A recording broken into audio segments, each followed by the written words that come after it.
उनका कि जो ट्रंक है, जो बार्क है उनकी वो डार्क कलर की होती है ज़्यादा, वो देवदार हैं और जो पाइन है वो उतनी ज़्यादा हाइट नहीं लेते, लेकिन फिर भी काफ़ी अगर पुराना पाइन है क्योंकि कल ही मैंने एक ट्री लॉग पाइन का एक ट्री लॉग जो कि गिरा हुआ था तो कुछ लोग मशीन से उसकी लकड़ियाँ काट रहे थे। तो उसका एक ट्री का ट्रंक मैंने उनसे कटवा लिया था जिसमें एनुअल रिंग्स आपको दिख रही थी प्लांट्स की। तो ट्री की एज अगर आपको काउंट करनी है तो उसके एनुअल रिंग्स से काउंट कर सकते हैं और जिम्नोस्पर्म सेकेंडरी ग्रोथ देते हैं लाइक एंजियोस्पर्म, ठीक है ना? तो उसकी तकरीबन मैंने जो एनुअल रिंग्स काउंट की हैं, बारिश भी स्टार्ट हो गई अभी यहाँ पे। एनुअल रिंग्स काउंट की हैं तो वो 70 से लेके 80 साल का लगभग पाइन का ट्री बताया जा रहा है, चीड़ का। मेरे पास उसकी वो ट्रंक कटिंग रखी हुई है सेकेंडरी ग्रोथ।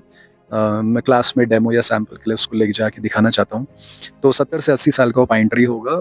कुछ 100 साल पुराने भी हैं यहाँ पे देवदार और चीड़ के पेड़ 100 साल से पुराने हैं, कुछ यंग भी हैं। तो कहने का मतलब क्लास 11th की एनसीईआरटी प्लांट किंगडम में जिम्नोस्पर्म नाम का टॉपिक यहाँ से बहुत ज़्यादा कनेक्ट करता है। इवन फर्न है, मार्केंचिया है, फर्न काप्रोथैलस है, ये सारे आपको इस पूरे बेल्ट में आपको मिल जाएँगे सारे प्लांट्स, है ना? साथ ही साथ जब मैं पाइन के ट्री का जो ट्रंक है उसकी जो सेकेंडरी ग्रोथ की जो कटिंग मैं लाया हूँ उसमें जब मैं उसको एक्सट्रैक्ट कर रहा था वहाँ से तो उसमें प्लांट के द्वारा ट्री के द्वारा बनाए गए उसके लाइफ टाइम में बनाए गए कुछ सेकेंडरी मेटाबोलाइट्स भी होते हैं। यानी कि प्लांट अपने लाइफ टाइम में कुछ प्राइमरी मेटाबोलाइट्स बनाता है, उसके अलावा कुछ सेकेंडरी मेटाबोलाइट्स बनाता है जो उस ट्री में ही इकट्ठे रहते हैं, एक्यूमुलेट रहते हैं उसकी बार्क में या उसके फ्लोएम में या इंटरनल बायोमोलिक्यूल नाम का चैप्टर है, वहाँ पे सेकेंडरी मेटाबोलाइट 9.3 नाम की टेबल में दिए हैं।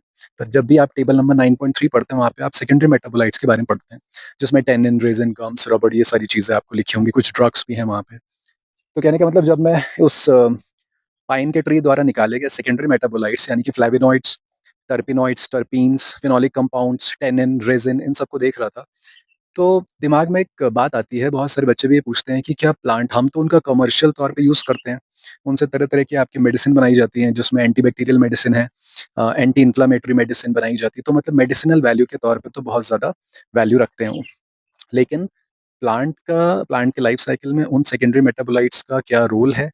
तो ये अगर बच्चा सोचे तो आप कनेक्ट कर सकते हैं कि ये सारे आपके एक तरीके से डिफेंस सिस्टम या डिफेंस मैकेनिज्म बनाते हैं उस पाइन के ट्री की या सिट्रस के ट्री की।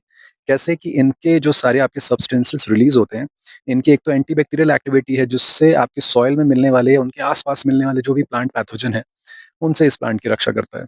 दूसरा हर्बीवोर्स से भी एक तरीके का डिफेंस मैकेनिज़्म है। ये फेनोलिक कंपाउंड्स हैं, ये सारे जितने भी इनका जो केमिकल रिलीज़ करते हैं या जो इकट्ठा करते हैं इतने सालों में, ये हर्बीवोर्स से भी इनकी रक्षा करते हैं।